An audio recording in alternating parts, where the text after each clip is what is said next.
himself getting passed by multiple cars, as I mentioned earlier on. So Nurov in a very precarious situation, but he often finds himself in these places. He doesn't qualify as well as he races. Up front, they are getting with Lee Aberdeen and Luca Varani, not very far apart at all here. But I just want to see how Alistair Haig deals with Marcello Kessler coming around the old hairpin.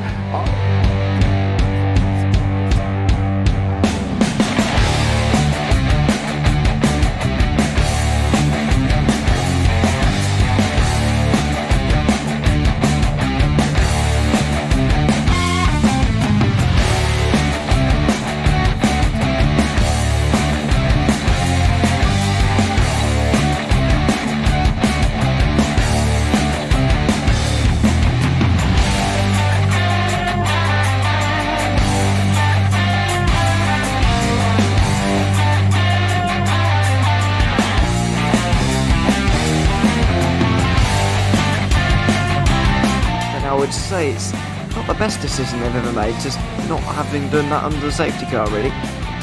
Yeah, they're taking their pit stop strategies from Ferrari lately or something. What's going on? In turn one, just too much gas on them, too much feet on the out pedal, and unfortunately he's dropped him all the way down the order. But Philip Hammer is out in front by an 8.91 seconds.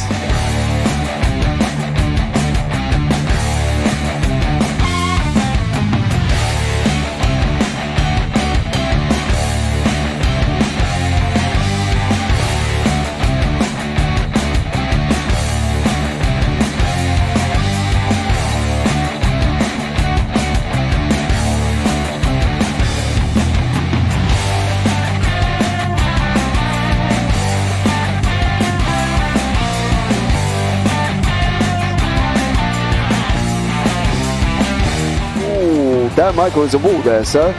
And definitely doesn't want to be hitting that earlier on as well. Difficult, the understeer is in the dirty air through that final corner because it's such a long corner and you get dragged off into the grass very easily. He'll have the slipstream down it towards the chicane. Peterson was briefly alongside, but that slipstream has saved him and kept him in third. Yeah, Varani now lost a little bit of time to Aberdeen, about half a second. Peterson is...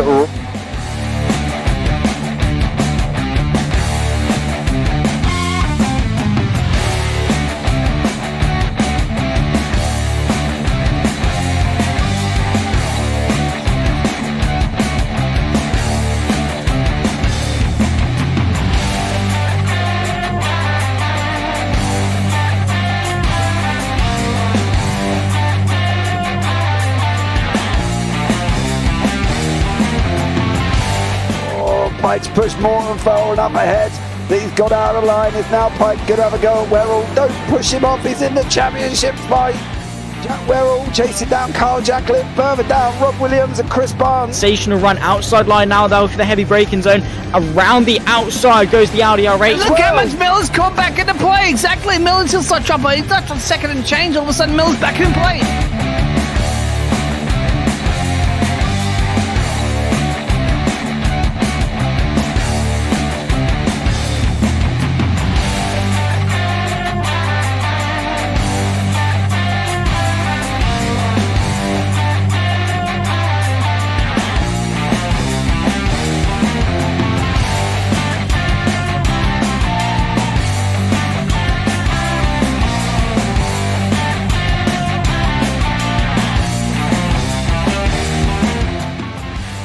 On to the back end of Phil Jocelyn. So there's been a lot of movers and shakers in this first 2 laps here for race. Absolutely serious racing league. Everybody's a lot have fun. Yeah, and it's all about the entertainment. So I hope everybody is enjoying themselves out there in the chat. We know that Ron is been enjoying himself watching. The Burger King machine's off into the grass a little bit there. Is that really bunching up now?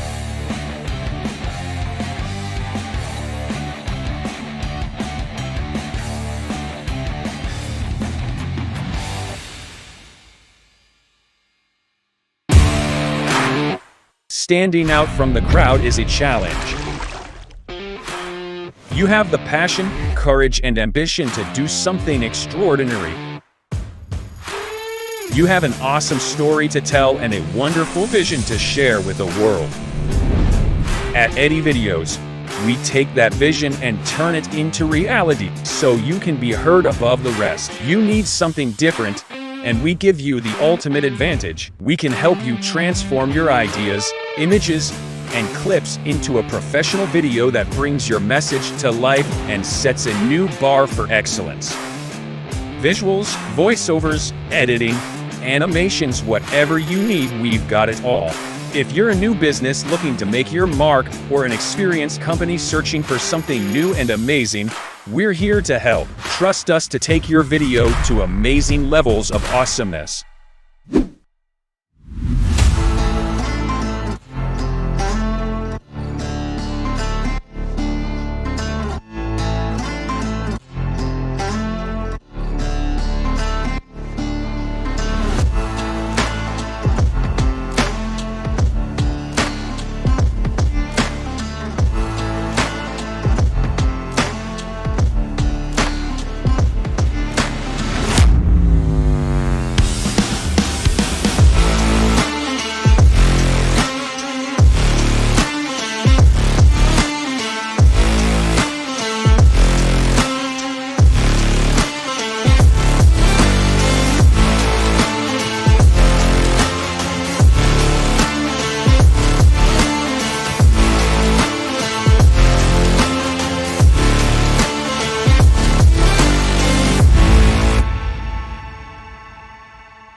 Does he have it? Medeiros is going to get it. Oh, look at Johnson!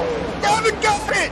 He's on the outside line though, going into the fastest corner on the circuit. Surely this can't work. Dominic Ligner has got a sensational run outside line now though for the heavy braking zone. Around the outside goes the Audi R8. Look how much Miller's caught back into play. Exactly. Miller's still such trouble. He's not on second and change. All of a sudden, Miller's back in play. Can Barry do it? Big Barry's gonna do it! Big Barry!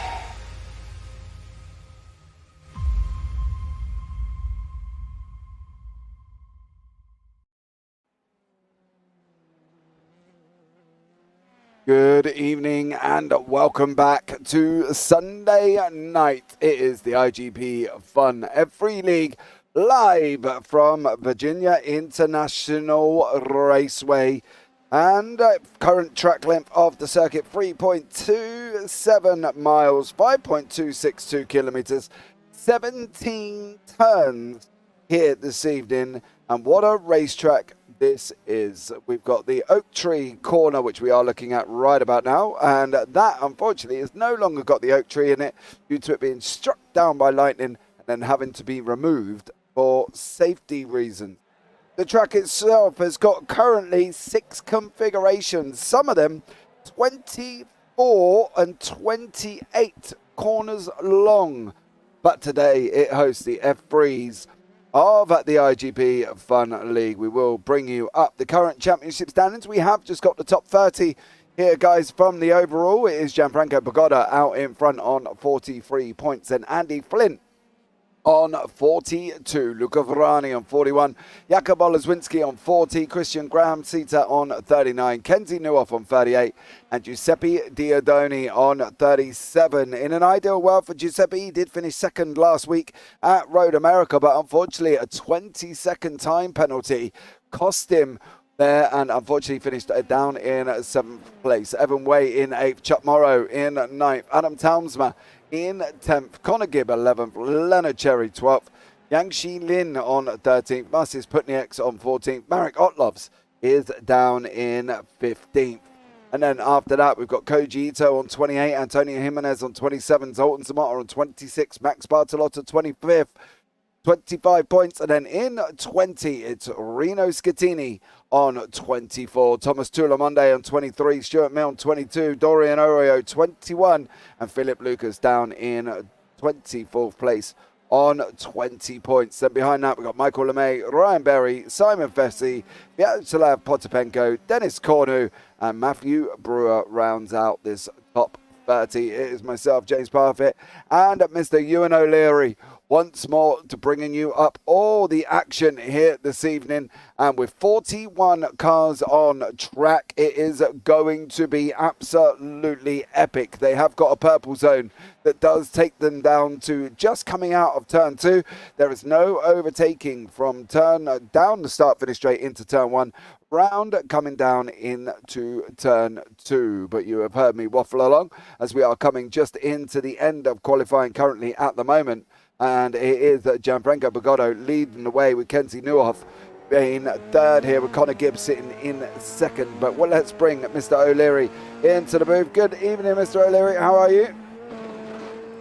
Good evening. Looking forward to another fantastic race in the iGPFun F3 League here this evening as we get another new season underway. It's the Virginia International Raceway, and I think what we can take from this opening qualifying session that has just seen the checker flag wave for the end of the session, Gianfranco Bogotto might well be a force to be reckoned with this season, because he's taken the win at Road America where he was almost unchallenged, and now he's taken pole position at Virginia by almost a tenth of a second, which is quite a big margin in this series. Yeah, it definitely is. And with this amount of cars on track, they are very close together here as well. They have expressed severe concerns on overtaking here this week as well. Hello there, Mr. Hedge. Welcome in. They have expressed severe concerns about overtaking. They've also mentioned of lapping of the back markers, with the fact that the track is very narrow, it's very tight. They're going to have to be careful here, Ewan, because we've seen a few people go off in practice. We've seen them go off in qualifying as well, especially dropping down into turn 14, which is traditionally known as the roller coaster. They have got a lot to be wary of. And as we can see here as well, even Jerome Lamy, believe it or not, he is actually behind that annoying, very lump there and is into the wall as well. So if, Jerome Lamy is struggling, it's going to be difficult for everybody, because we've got the likes of Samuel Hermer returning as well, and he is sitting down in 4th at the moment. There's a lot to take in within this racetrack, and they've got to be careful, haven't they, really? Yeah, it's going to be a big challenge. There's no room for error anywhere around here. And you mentioned earlier on 17 turns. I'm going to dispute that because the corner numbering is slightly wacky, I would describe it as. So it's probably more than that. But the corner numbers don't really tell the whole story. It's the challenge that you get through them. They're very irregular around here. They're not really perfectly cut corners like you would see at some racetracks, and there's no room for error around any of these turns either, so that makes it all the more difficult. It definitely does. The grid is up. We've got Gianfranco Bogotto in pole position, 138.861. Then we've got Connor Gibbs in second.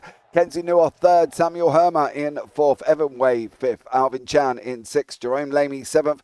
Christian Glamsita 8th, Tony Jimenez in 9th, Max Bartolotta 10th, Andy Flint 11th, and Clark Williams is in 12th. Then beyond that, we've got Jakub Oleszwinski, Yang Shi Lin in 14th, Robert Ridgway 15th, Pedro Suarez 16th, Adam Townsmer 17th, Masters Putnieks 18th, Koji Ito 19th, Stephen Ridders 20th, Leonard Cherry 21st, Manuel Animal Vargas in 22nd, Louis Gregg 23rd, Chuck Morrow is down in 24th. Then Marek Otlovs and Vyacheslav Potapenko, Zoltan Zamota, Garrett Spence, Paolo Brem and Jack Willems rounds out your top 30. Then we've got Reed Dennis, James Rush, John McKenzie, Dorian Oreo, Matt Brewer and Reno Schettini. Then on from that one, we've got Miko Martin, Alistair Hay, Marcello Kessler, Samuel Marr, Maximilian Gebhardt there as well, rounding out the final part of this grid. Don't forget, we've also got the Rookie Series, which is taking place as well. This is some of the drivers that haven't actually been in the series before. There is currently, at the moment, there is 6 drivers involved in this one, and that is being led by Connor Gibb in first place. In the 2,500 series, 2.5K, it is Reno Schettini with Stuart Milne and Dorian Oreo out in front after that one. So all the cars are near enough coming on track. In the overall teams, it's Scudiera Hydra Force Racing Forces Formula Sim Racing Team by iRace of Andy Flint and Adam Townsmer. And yes, that is their name, and yes, it is a mouthful. But here we go. The lights are going to be on. It's going to be a very uniform start here as they do pull away, and then unfortunately they won't be able to overtake until down into what is traditionally known as the exit of turn 2. So they are going to be coming round into turn 1 now.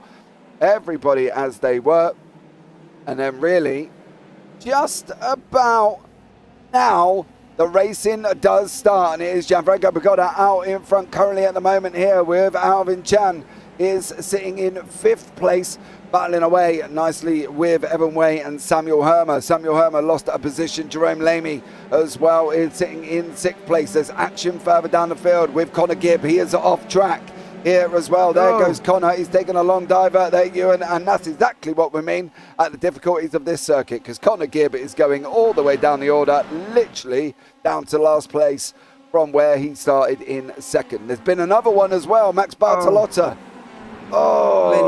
Flint as well. Flint has been involved, and that's Bartolotta with no rear wing. The 2nd week in a row he's had issues off of the start, and a rear wing off for Andy Flint as well. So a podium last week has unfortunately unfurled into a rear wing off this week, and might even be a DNF as well. So what a disappointment that'll be for him. But yeah, this is exactly what we were saying before the race. There's room for error around here, and that was Bartolotta, in my opinion, trying to make a move in a place where it wasn't going to happen.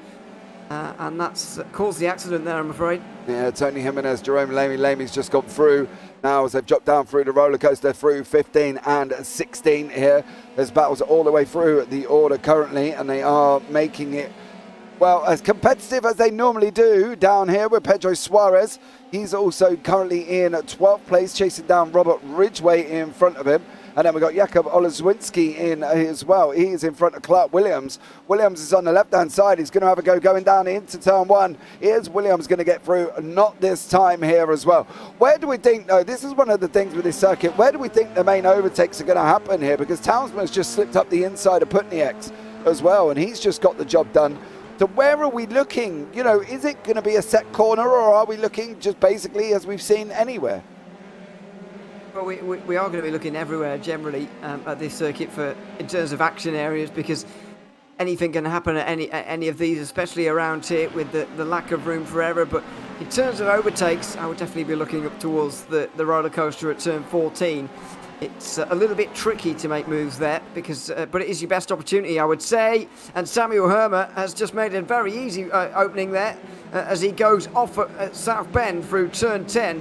Gets back on the road all right, but has dropped a position as a result. It's out of that corner, though, out of Oak Tree, where you need to have the good run, because you get up to there at turn 14, you get up to the roller coaster, and that's where you need to make your move, because this is the longest straight, really, from Oak Tree up to that section. That's where you're going to see the moves made.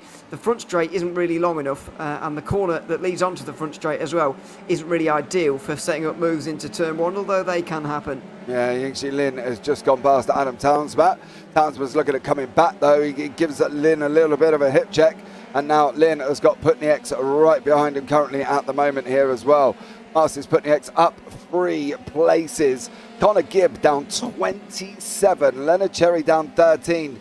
Spence is down 10. He's been also off track as well. Flint down 28, and Bartolotta is down nearly 30 positions on where he started. But here is the freeway here, led by Alvin Chan, Evan Way and Jerome Lamy. This is a battle for 3rd, 4th and 5th as these guys come round turn 3, round the NASCAR bend they go, and then coming up to the left hook, and then round right 5 and 5A, and then 6 and 6A, which we know how much Mr. O'Leary loves A's in the numbers. Yeah, numbers aren't supposed to have letters in them, but as much as maths teachers around the world would disagree, but whatever. Corner numbers certainly aren't supposed to have letters in them, and so yeah, that does annoy me a bit. But that's what I meant earlier when I said their corner, the amount of corners, sorry, probably not quite representative of what there actually is around here. In terms of corners that there actually are, I don't know. You could probably count more than 20, or indeed less, but it's subjective a little bit. But I think it just displays what a difficult circuit it is and how irregular the corners are, as I mentioned earlier on. It's really not like a Grade 1 Grand Prix circuit where every corner is fairly normal and you know what you're expecting on the way into it. You don't really get any of those around here. They're all a bit irregular and all unique from each other. Yeah, they definitely are. There's a lot of twists. There's a lot of undulation here as well. As you can see there, plummeting down through the last corner, through hog pen 17, and then on we go onto the start-finish straight. To say it's not really long enough. I'm sure people are going to have a go if they can get a good exit out. Jerome Lomi looks like he got a good exit out here as well. And Nuov did not, and Nuov nearly got suckered in, and Lamy sends it up the inside of Chan currently at the moment. Is he going to be able to hold it? He's round the outside. Unfortunately, Chan's going to have the inside for the next corner, and Jerome Lamy stays where he is, and that is it for him, unfortunately, for this, probably this period of racetrack here. He's not going to be able to have another go unless he can stay close up through the 6-6A and that run down into South Bend, down into turn 10. That's going to be another opportunity for Lamy. If he can hang on here, it's going to be interesting to see. The thing is, with all of these cars on track as well, you know, they've already started coming nearly onto the back of back markers with Gianfranco Bogotto. He's got Jerome, I think that's actually Andy Flint in front of him. It looks like James Rush has also just had a little bit of a moment as well and has unfortunately gone off circuit. But they're going to be coming into back markers at some point, right? And how are they going to be able to deal with them here? Because it is a very difficult circuit. Yeah, it's going to be tricky, and you're going to require some cooperation, I think, from those who you're lapping to make sure that you get through on them all right. So that's a bit of a worry throughout the race. But so far, it's looking all right. Only Andy Flint in front of these guys, and that's the case because he's come into the pit lane. Chan's got off the road at the roller coaster, though. There's been a side-by-side battle up there. And unfortunately, he's way off. He must have been on the outside line there because he's... Oh, dear, where is he now? He's in the barriers. I hope he knows where this is going to come out. Oh, here we go. Yeah, well, he needs to find the road again here soon. And he will do eventually, but that's another thing about this circuit. You can find yourself really a long way off the road sometimes, and that's exactly how he's found himself over there. That was with Neuhoff, wasn't it? I think possibly, yeah, it was. Kenzie Neuhoff was involved in that one, and unfortunately Chan shot up in the air. That's a bit of a difficult angle to see what happens. Let's see if we can see a little bit better from here. Chan's on the inside. Chan hit a little bit of a curb, and it kind of bounced him into Neuhoff there, and he shot up into the air for Albert Chan. Going to go into the pits and get his fast repair done here. We're on board with Evan Way, Mirko Martin and Leonard Cherry are side by side currently. This is still down in 30th and 31st. They're running side by side round turn 3. And Mirko Martin in the orange there, and Leonard Cherry does make it through. Matt Brewer, Reed Dennis has also taken a bit of an off track off the side of the circuit as well. That's coming out of 6 and 6A currently at the moment for him. And he's just got to sit there and wait until it is nice and clear for him to come back on once more. Back up front, we've still got Kenzie Neuhoff battling away with Lamy. Few mistakes. We saw it in practice as Lamy is now looking at going side by side. Is he going to be able to make this through? Oh, Neuhoff is taking no prisoners here. He's not making it easy for the cars behind here. And I suppose from Neuhoff's point of view, he doesn't have to, does he? Well, no, but it's uncharacteristically slow race pace from Kenzie Neuhoff at the moment. We say all the time about how he's not as strong in qualifying as he is in the races, but that's not being reflected in what we're seeing right now. And the poor line he's taken through that final corner has allowed Jerome Laney to get to the outside of him now. He'll have to brake very, very late, though, because through turn 1, it's a long way round. Neuhoff broken even later. He's locked up. And through goes Samuel Hermer from the 4th position. There's more oh, my word. Evan Way is involved now with Lamy as well, as there was really strange contact there. But Neuhoff found himself in all sorts of trouble, not as much as these two now, but what a strange incident that was. Yeah, Neuhoff locked up and brought Lamy right up to the back. Evan Way went with Kenzie Neuhoff again. He got hit the tyres. He come across the track. And poor old Jerome Lamy just launched up into the air, lost pretty much most part of the car. And that all started from the fact that Neuhoff went in too hot. He had to check up because he was never going to make it. And as he checked up, he brought Lamy into the situation. Evan Way and Samuel Hermer snuck through. And then Evan Way and Neuhoff come together, bang tyres. Way across the track, Lamy up in the air. And he's there looking at the moon. Well, that was a very bizarre one. I don't even think Neuhoff really squeezed as much as that looked like there either. he didn't get that close, but in the end there was contact made. I'm not even sure if the cars were actually touching. No, they weren't, were they? The cars weren't touching at all. Something strange is going on there, because Nuoff wasn't touching Lamy on the side of him there, but still the car was bouncing and bobbling up and down, and they made contact twice. When a car makes contact with you on the left-hand side like that, you shouldn't spear also into the left-hand side as a car either, so that's gone a bit weirdly. And then the contact between Lamy and Way was also looking a bit strange. So I don't know what was going on there, but none of it looked like it really had physics applying properly from what I could see there. It all looked very, very strange. Yeah, it definitely did. It looked like, there was some form of contact issue here, there, and unfortunately for them, it panned out for the Lamy shooting up into the air once more and is now into the pits, and Evan Way is also into the pits. Both gentlemen are down currently at the moment. Nuoff battling away with Hermer. You can see in the background there, you've got Olewinski and Williams. They're running side by side as well as these guys go rushing through 7, 8 and then into 9. Nuoff's kind of got very, very close to Hermer there.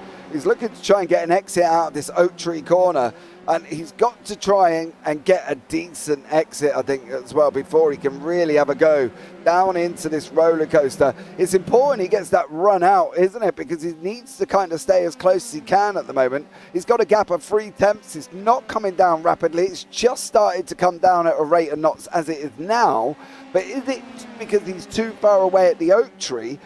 He's never going to make that. And if he dives that would just be ridiculous. But is it because he's slow out the oak tree that's not bringing him into the fact of with Hermer in front of him? It could be a number of things at the moment. That could be one of them. I've not really got a great reading on what his straight line speed is here, because it doesn't matter what your run is out of the oak tree if your straight line speed is not good enough.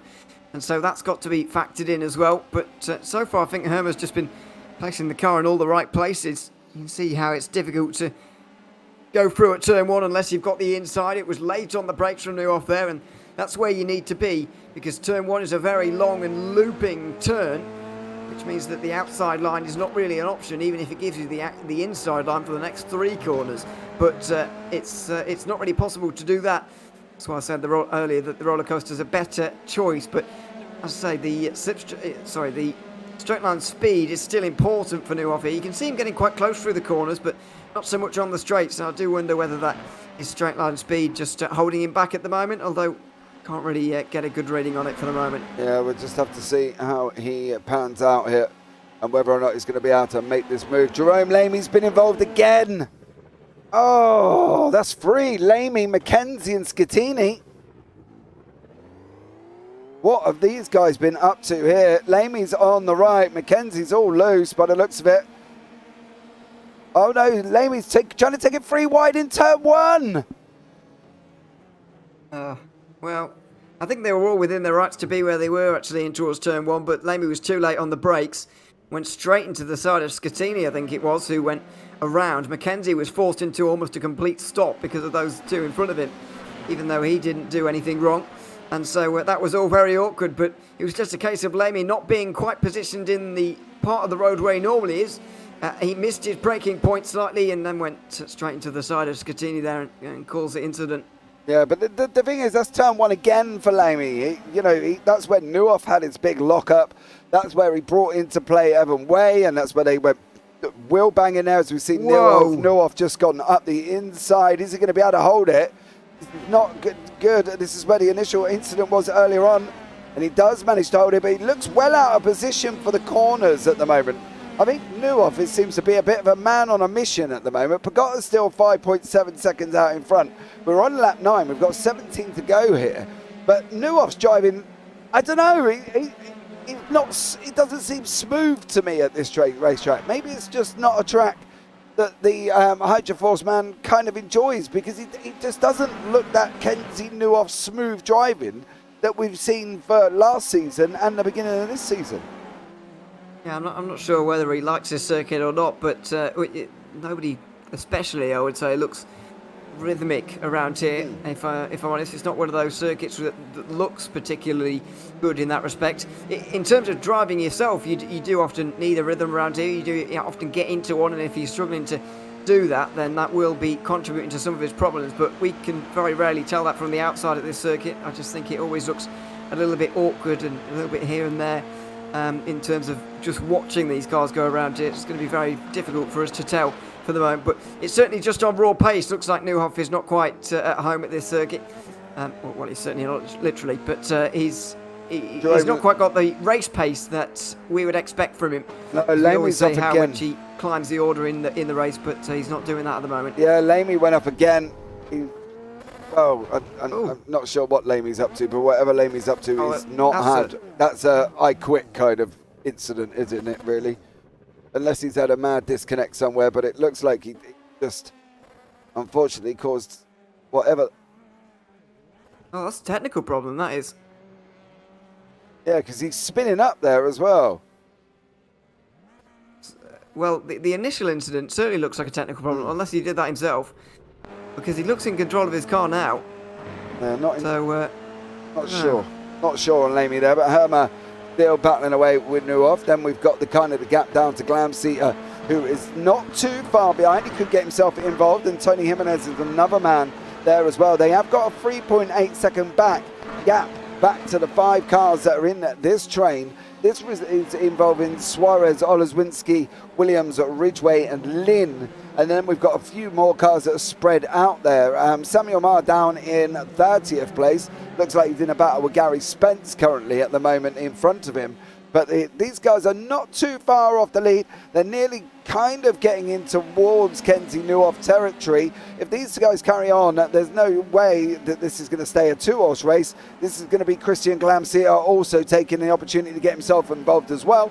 Tony Jimenez having a run at the same time. So it's going to be possibly a 4-way fight within the next 18 laps here, Ewan, where they are going to be looking at battling all together, because Hermer and Neuhoff are where they've been battling. They brought Glamseater into it. They're going to bring Jimenez into it. You know, I don't think they're going to get the 3.5 seconds with Suarez. I don't think he's going to be able to get involved in it as well, as these guys are coming down into turn 1 now. They are close together currently at the moment. I think the whole combined gap is around about 1.3 seconds between the 4. But it looks like Neuhoff is somehow playing that cork in a bottle, where he's kind of at the front of the pack and he's just kind of making sure that Hermer can't get through, but that's bringing Glamseater and Jimenez into it. Yeah, we're starting to see a pattern in this race now where groups are starting to form around it. I've got to say I'm a little bit surprised that Kenzie Neuhoff is at the front of one of these groups, but that's the situation that he's in right now. There's another 5-driver group. You can just see in the background of that shot there being headed by Pedro Suarez. And a little bit further down there are a few as well. Gibb is heading at a few drivers at the moment. Zamotta ahead of a couple. Brem as well. Paolo Brem in 25th is ahead of a few drivers. So we're starting to see that pattern in this race now where it is difficult to overtake. But everybody's starting to catch up to a certain driver who's becoming a bit of a cork in the bottle. And that's happening in multiple zones on this circuit now. See if moves can happen around it. Looks like Koji Ito might be able to do one here into the S's. It's an impressive one, but Shaq Williams didn't really want to be side by side up through the S's there, so decided to hang back as Samuel Hermer has finally found his way through. Yeah, he did. He finally managed to get Neuhoff down on that run from Oak Tree down into the roller coaster. Hermer managed just to make his way through.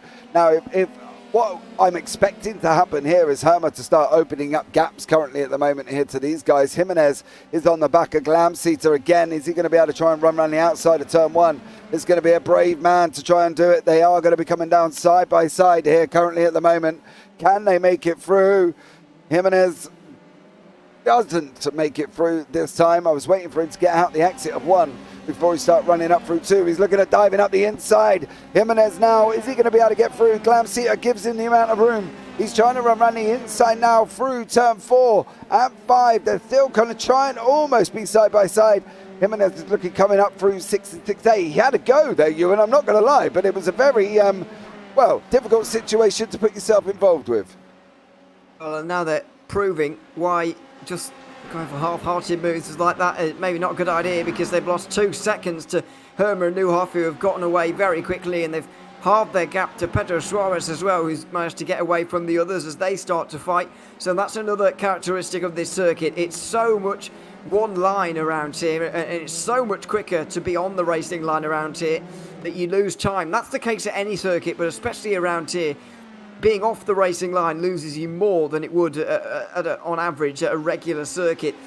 So that makes battling even more difficult in terms of losing time. Jimenez is going to be in the slipstream again here, and he's going to go for the move on Christian Klaus here. It's side by side up to the roller coaster. He's on the outside line. Whoa! I thought he had it done. He's locked up, and he does indeed have it done into fourth place. He did finally. He did lock up on the way through, mind you. Connor Gibb is working his way back through the order. He's now in 15th. He's battling side by side currently here.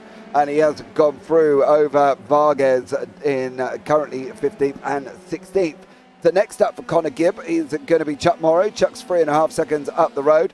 Suarez is trying to get a breaking away from Williams and Oleszewski, with Ridgway involved in this as well. That's also bringing in Lynn in the background. Further down the order though, Paolo Brem, Garrett Spence and Dorian Oro are having a battle here side by side. There's going to be contact. There's going to be contact. Oh, there is contact. Well, I thought you were going to be proved wrong there, but they took their time. Eventually, they did make contact, and it was very slight. Thankfully, they got away with it, but for the most part, anyway. But that was a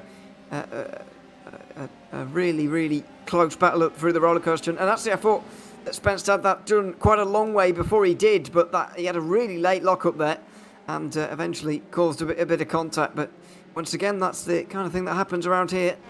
Yeah, it definitely does. And, you know, that's the will-to-will battling that we do get here every Sunday, of course, from these gentlemen. Clark Williams still holding on from Oleszewski. Ridgway not really closing up.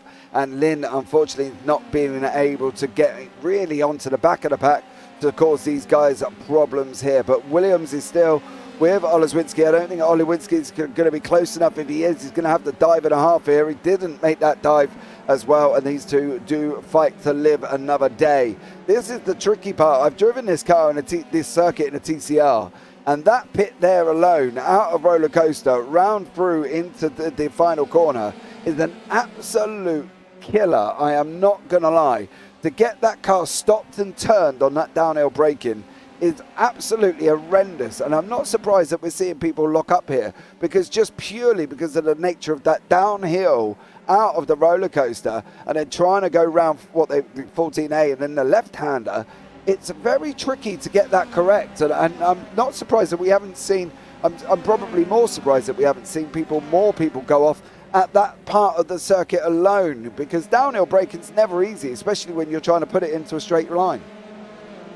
No, it's really difficult, and we see that time and time again. But so many of the braking zones around here are done around corners, which makes it really, really tricky. You can even find yourself at, I know it's sort of straight there, but it just slightly bend to the right, even on the braking zone at turn 1, that can send you off, and you do often go miles off as well because of the grass around here and the fact that you don't actually find a wall for a very long time. Same case here as well. You're downhill and then plunging up again, but you are always bending to the right as you're still on the brakes, trying to run out as wide as possible. That's not a great exit from Jakob Oleszewski there, I'm afraid.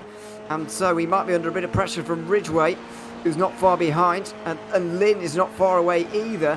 They'll all be gaining on Williams just up in front. Clark Williams, who you can just see, and it looks like the slipstream, in fact, for all of them, has almost cancelled each other out. Yeah, this is where we're talking. The right-hander, you go down, and then he's got to bring it to the left. And that double sort of long, almost like a double left-hander, then you drop down again, and then you've got to tighten it up coming out that last corner because the track narrows. Oleszewski does an absolutely stellar job there of getting that through. Robert Ridgway looks like he's got an even better job as we come up onto the back of the rear wing from Oleszewski. Where's he going to go? Is he going to make us go on the outside? He is. Oleszewski on the right. You just see him at the corner of your screen. Oh, Ridgway's going to try and run him around the outside. I don't think this is going to work. On board here now, we're going to go around the left-hander of 2 and 3. That long left-hander once more, and Robert Ridgway is giving Oleszewski a lot to think about, but he's not going to make it out of turn 4 as he goes through 5A, and then out on the run. What is that through that 6 and 6A section here of this racetrack? They kind of straight line this as much as they possibly can. It's not a great place to have a go too wide. I'm not going to lie, Mr. Ridgway, think about what you're doing. As they start going back uphill again and then into the right-hander here, and then they've got to go left, and they've got to try and even got to lock it up over the curb. Down the hill they go again and back into the oak tree. And that section alone has just showed how many ups and downs you had because of the nature of this circuit. This circuit is hills. It is just up, down, constantly. Yeah, it certainly is. You just find yourself absolutely everywhere here, and it's what makes it so fantastic to drive. Actually, it's very engaging to drive, going up and down, very, very challenging indeed. But it makes this particular part of the racetrack very difficult, and even more difficult than it is if it was flat, or would be if it was flat, because you are turning over the brow of the hill there, and unfortunately, it does kind of I don't want to say ruin, but it does hinder the best overtaking opportunity you get around this circuit, which is not great news. But that's exactly what happens. You find yourself unable to get through because of the tricky braking zone, the nature of it, the fact that it is tricky even on your own, and then you try and go side by side, it's even harder as Dorian Arroyo makes his way back out onto the racetrack after a spin at Oak Tree. Yeah, I've got a funny feeling he's just gone in too hot, and he's probably all on his own here as well. Yeah, he's just gone in too quick, carried too much speed, and around he goes there, and unfortunately for him, has gone off track. These guys, Christian Glamseat is off. Glamseat is into the wall. Oh, that's Jimenez. That's Jimenez locking up in front of him, isn't it? I'd imagine so, but why, whoever that is, why are they going so slowly? It is Tony Jimenez, who's trying to get out of the way of those behind as well, one of them off the road. Well, this is a very, very strange scene because, well, I can't really explain any of the things we've just seen. That was really bizarre. I can't get why he's there. I don't understand it. Glamseat has gone off there as well, but he kicks off here. Jimenez locks up, and then boom, in goes Glamseat. And then, unfortunately, Glamseat is out of into the pit lane. But that was a very bizarre incident once more. And, there's an evening of strangeness, should we say, tonight as well, because Jimenez did then end up going into the pits. Maximilian Gerhardt has also had an off-track and has not come back on yet. So it seems very bizarre incident-wise here as well. Adam Townsman and Chop Morrow running side-by-side around turn 15. Into 16 they're going to go. Townsman there, they have extended their name, by the way, as well. They are now Goodyear Hydroforce Races Formula Racing Team by iRace, which is a very long name. I'm not going to say, Adam, if we can just go chop it back words, that would be ideal. Connor Gibbs still coming through the field. He's just gone past now Stephen Ridders. And Gibb, who was, of course, qualified in second, went off track and has now basically made his way back into 12th. So, to be honest, from where he was, which was literally at the back of the field, to make his way back up to 12, he hasn't done a bad job at all. No, not done too badly. And oh dear, another lock up towards turn 4. Yeah, there's been a number of drives up and down the field like that. A number of huge gainers. Pedro Suarez doing it for the second week in a row. Let's not forget. Because of last week when he was really gaining and didn't quite get to his podium, did he? But he did a good job. Well, he actually got took off the road, didn't he? Now I remember it. But he was doing very well beforehand. We've also got Chuck Morrow gaining inside the top 10. Marek Zotlov's gained more than 10. Shaq Williams, Marcelo Kessler has gained 18 today, which is the biggest mover so far. A number of big gainers and losers, but that's what you get in this league. There's a lot of shuffling around. Connor Gibb is just about to go and clear Adam Townsman, I believe, on this run down into turn 14. They are battling away side by side. Gibbs on the left, Townsman on the right. Is he going to be able to hold it? He's not. Gibbs says, thank you very much. I'll have you as well. And next on his list is Mr. Chuck Morrow. And Morrow in front. He's got to try and contend with him there as well. Williams has still got Lynn right behind him. Ridgeway's opened a bit of about a 2.6 second gap at the moment, and he's closing down on Olozwinski and Suarez in front with Neuhoff trying to get back onto the back of Samuel Herman. Neuhoff does not look comfortable throughout this race. We have spoken about it before. Maybe he's just not a lover of VIR, to be honest. I wouldn't blame him. Try and drive it in the TCR. It's even more harder than it is in this F3, I think. TCRs here are incredible. I wouldn't want to drive anything around here, if I'm honest with you. It's a really, really difficult circuit to get used to and get your head around. So yeah, I can't blame anyone who just doesn't want to drive this circuit at all, if I'm honest. And some drivers will be just giving it their best go today, just picking up what they can, knowing that this is not going to be their best race because just some circuits are just like that. But I think this circuit has a higher percentage of those drivers maybe than some others. Yeah, I think so as well. The interesting thing about this as well, if you can imagine, we've got this race circuit, and then we've got the IMSA Sports Car Championship being held here since 2014, right up until the present day. It's still held here today. Can you imagine how they cope with that? Yeah. Difficult. Very. So if the IMSA Sports Car Championship there can't, it comes around here, then I'd be interested to watch that. Yeah, but you got to remember the prototypes don't come here, so it's one of those rounds that only the GTs do, which makes things a lot easier. Well, it's still hard to drive in a GT, but you don't have to deal with the multi-class traffic, which you'd normally associate with IMSA, so that helps. But even so, yeah, it's a difficult race. Yeah, it definitely is. I do like the end there. Just even so, yeah. No, it just doesn't work. As we see, the F3, this is Connor Gibb now going out the inside of Morrow. And Gibb is now back up into 10th. So he is currently flying for Connor Gibb.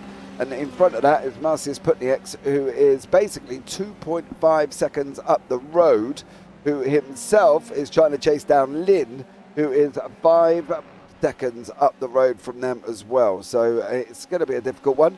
The leaders have started lapping. Pagotto has started making his way through. He's out in front by 9 seconds here. Sorry, Gianfranco, I'm not really seeing much of them. Jimenez has got the fastest lap of the race, 1:39.743. Pagotto's gone out. He's led from the start. He took advantage of the purple zone, went and absolutely bombed it, and has never looked back, really. There isn't basically a word that you can say where at any point he's been under trouble, because he hasn't. He's just gone away and has basically opened up a 9-second gap. Surely it's his for the taking.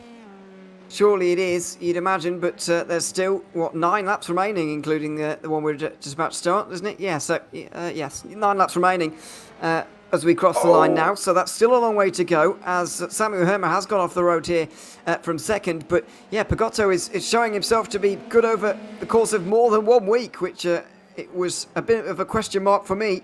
Some of those around him obviously have shown that they can do it week after week, but he hasn't necessarily, not yet, but he's on course for 2 in a row as we look at Samuel Hermer and his incident. Bit of an unforced error, really, for him to lose second there. Yeah, he just got on the grass, and unfortunately, once you got on the grass, he kind of had nothing. Of course, in these F3s, there was literally barely no grip at all on the wonderful tyres there as well. So he had nothing. So, unfortunately, somebody else is off. That's Clamseat are off again. Clamseat is having a horrible end to his evening there, and unfortunately, he's been off track as well. Newhoff has now opened up an 8-second gap. He's going to have a very lonely race because he's got 8 seconds behind and 9 seconds in front. So from Newhoff's point of view, he's just got to keep it on track there. But as soon as they hit that grass, you saw it with the way Hermer's car reacted. He went on the grass, and then out of nowhere, there was like a really bizarre spin to the right that kicked that back end round. And it just is almost very quite bizarre how that happens within this simulator, I'm not going to lie. But, from Hermer, he's got to try and recover. He is in this gap, in this little battle here with Suarez, Oleswinski and Ridgway. So technically, third place could be still on the cars as Oleswinski's trying to run around the outside now. He has gotten, that is basically Pedro Suarez on the right. Suarez manages to hold on to the position. Hermer can't make it through either, and neither does Ridgway. Oleswinski's not giving up here. Round the double right-hander of 15 and 16. Down the hill they go once more. Round the final corner, and is this going to be Oleswinski's opportunity? He's got a 2/10 gap. It's starting to come down quite a lot. It's down 1/10 here. Can Suarez hold on? He's got to hug the white line. Send him round the long way. Oleswinski says, well, okay, I'll have a go here, and he's going to try and go around the outside. He slots back in behind him, and nothing doing there as well. Suarez kind of put his car in that position there, Ewan, that basically said, well, you're not going to make it through. Let's be realistic. And basically, I'm going to send you the long way, even if you think you're going to have a go. Yeah, it's a really easy defence if you're at turn 1 holding the inside line, because it's just too much of a long way round for Oleswinski to manage on that occasion. It's allowed Hermer and Ridgway to get involved as well. Lynn and Williams look like they're showing signs of getting here as well.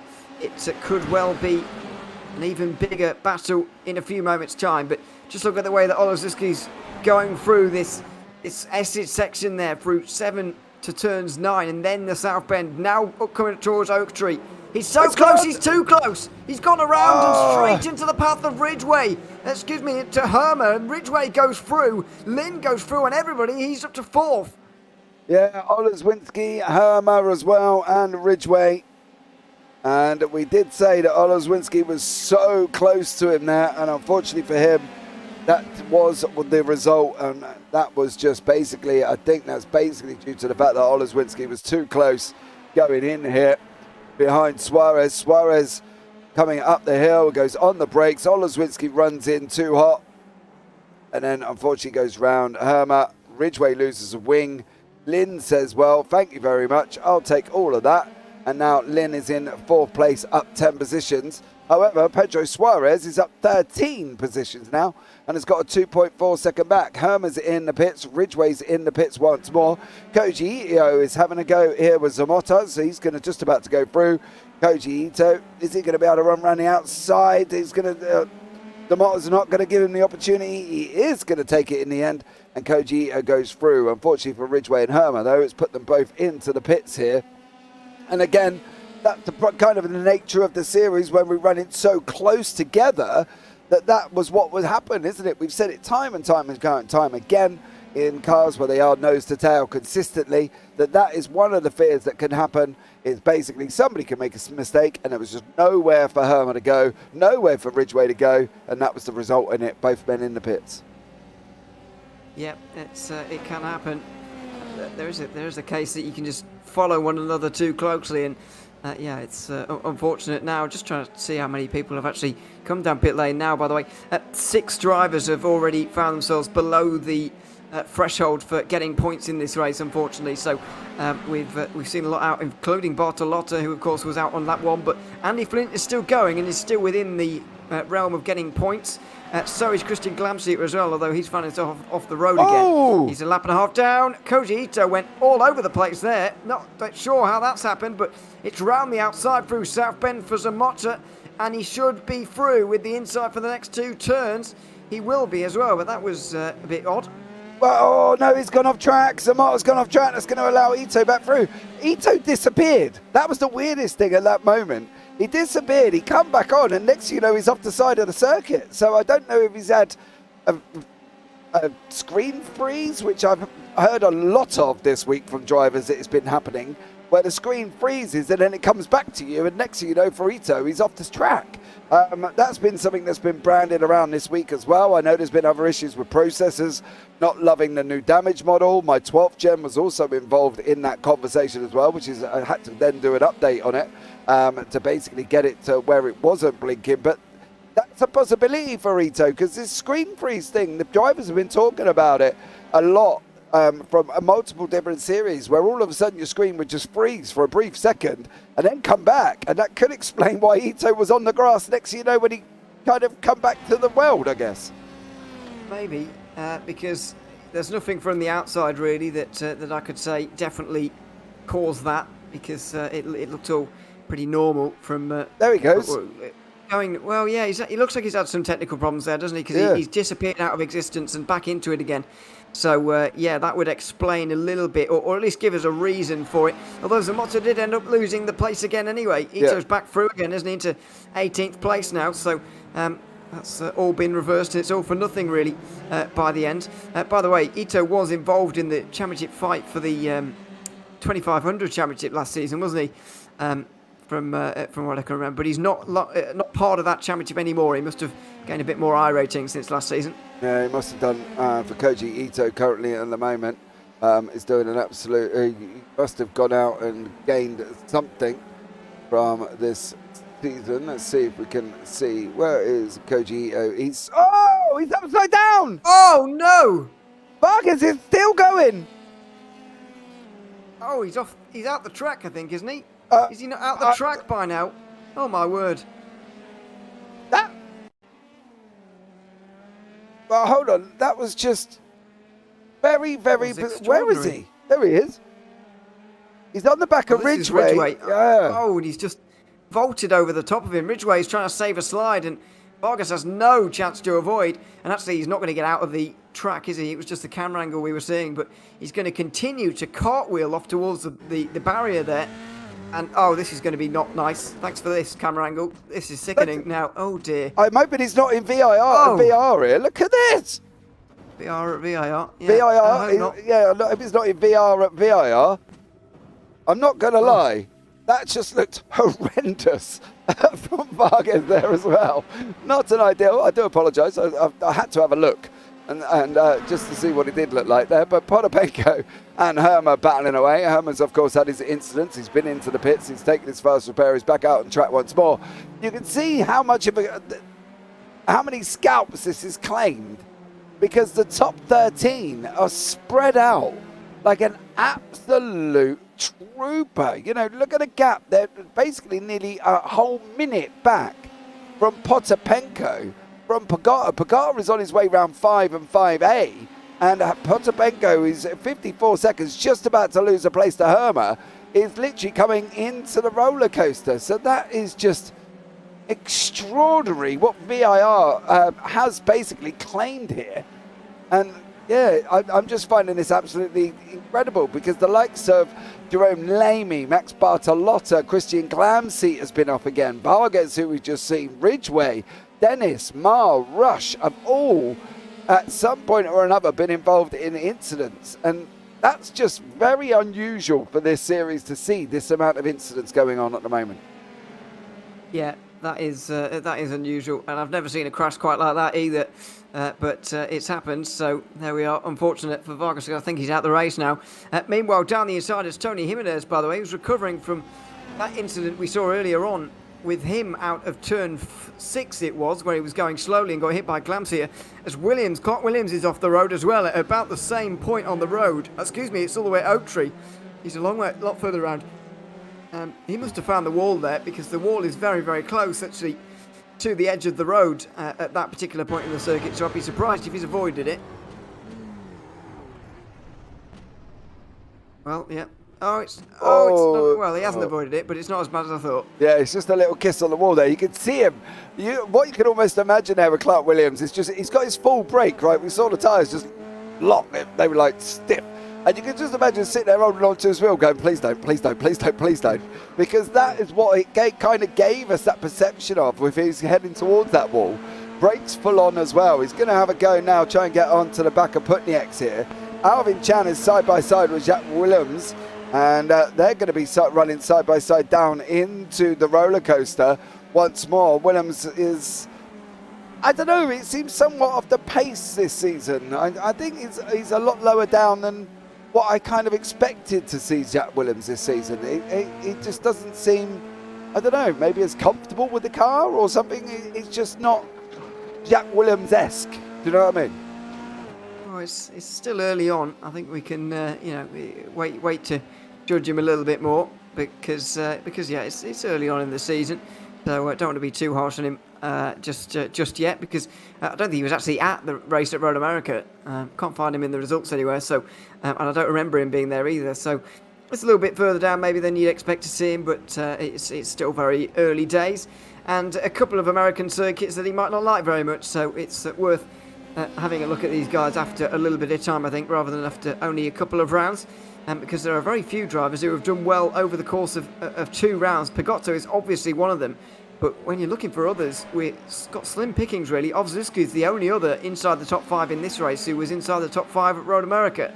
Yeah, definitely as well. And we are looking, putting X on the left. Williams has just gone through on him as well. I'm kind of trying to have a look to see where this is going to put people within the team standards. There's a great haul of points for Hydro Race Racing Forces at the hands of Nuoff and Suarez. They're currently sitting down in 7th in the team championship on 38 points, but that's going to give them a good heap of points over the likes of Luca Varani, who is not here, of course. Simon Fessy and Leonard Cherry. I don't think Fessy's here. I've seen Cherry, but I haven't seen Simon Fessy.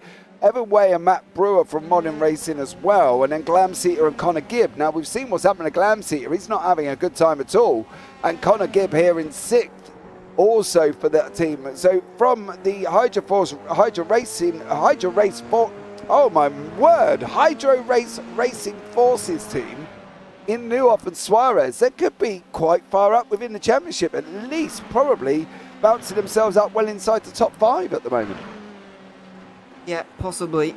They find themselves down in 7th at the moment, but the team's championship is actually worth looking at after only a round, because of course there's 2 point scorers involved within that. You're right though, it's not been the greatest for the championship leaders currently.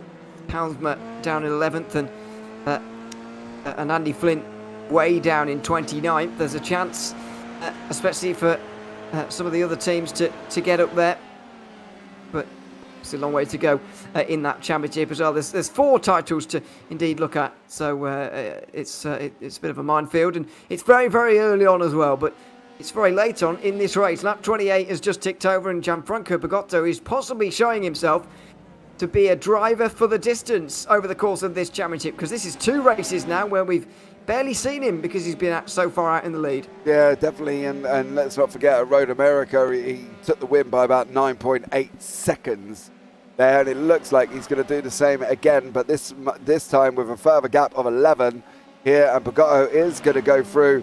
If he can, I think if this is kind of his stamp on the series, he's kind of almost saying, look, I'm not this one-trick pony. I am going to do this for 2 rounds. If he is here for the duration of the season, I think we could be looking at Pagotto really dominating this series, because if he carries on at the moment, I can't see anyone getting near him. If Nuoff can't get near him, Suarez can't get near him either. And then even at the last time at Road America, we had Diodoni, Flint, Varani, Oleswinski, Glamseater and Nuoff again, and none of them could get near him once more. It's possible here that Pagotto, come mid-season, could be in a very, very good position in the championship. Yeah, it is indeed. He's come through the final corner right now. It's going to be another lights to flag victory for Gianfranco Pagotto. Yeah, Gianfranco Pagotto is going to come over the line. The Italian takes the win at VIR, a very difficult circuit for some people. Yushin, Lin and Suarez, I'm sorry, they're new off, they were swapping backwards and forwards. They're still having to go at each other around the final corner. Is this going to be one of these things that we've seen so traditionally here? Somebody is going to be 0.0 something across the line as they're coming up now as well. Lin is flink. You haven't got it yet, mate. Oh, there we go. I'm not entirely sure if Lin presumed he had it earlier on then, but he definitely did not wrap that up as early. Alvin Chan is coming down the long straightaway. He's got Zoltan Zamato currently in front of him as well, trying to send it free wide. He's got to try and make that move. Zamato's not going to give him the room. He has done in the end. Is he going to squeeze him round the egg? No, Chan doesn't make it through. That turned out to be a lot more easier than I was anticipating. I'm not going to lie. I thought Zamato might be having a bit of a go at him. He's going to try again. Is he going to get him out? No, Chan looks like he's just kind of gone and going to take that 18th place from Zamato. What about Evan Way and Kessler? Evan there behind Kessler at the moment, and he's got Jack Willems in front who's trying to move. Evan Way, is he going to be going to the left? He is. He doesn't take it from Kessler. Kessler gets it as he goes across the line there as well. Well, you can safely say we've had an exceptional race, but I wouldn't say exceptional as in amazing, because there has been a few fair of incidents, and I think that's where it's exceptional, because we don't normally see that many incidents from people, and we don't normally see this amount of gap from first right the way down into 14th, where it's nearly a minute and everyone lapped up to 25th. Yeah, that is quite a remarkable thing to see, really. But I think it once again shows the challenges we've been repeating all throughout this race. The challenges of VIR, this racetrack, has just provided that for us. It's such a spread out field, not many on the lead lap, and that's exactly because of the circuit. There's no room for error around him. We definitely saw that. And towards the end as well, we saw the difficulty in overtaking. We just saw it with Pedro Suarez missing out from Wanshi Lin right at the end, but none of the positions really inside the top 5 changed in the final 10 laps there or so. And it reflects a little bit what we've at the circuit once again that we've been to today. Yeah, it definitely does. Well, here are your results. Gianfranco Pagotto from Wave Italy currently he took the win, should we say, by 13.8 seconds over Kenzie Nuoff. Lin sneaking third place there Right at the end over Pedro Suarez. Again, it's still not going to do that Hydro Racing Forces team any bad in the teams championship, because they are going to probably literally say they're going to be within the top 5. Jakub Oleszewski is in 5th. He was 30 seconds back from the leader. Connor Gibb in 6th, who battled his way literally after his lap 1 incident up into 6th place. He absolutely amazing recovery. Clark Williams in 7th, Putniek's 8th, Morrow in 9th, Stephen Ridders in 10th, Adam Townsma in 11th, Samuel Hermer 12th, Louis Gregg in 13th, Vyacheslav Podopenko in 14th, and Marek Otlovs is in 15th.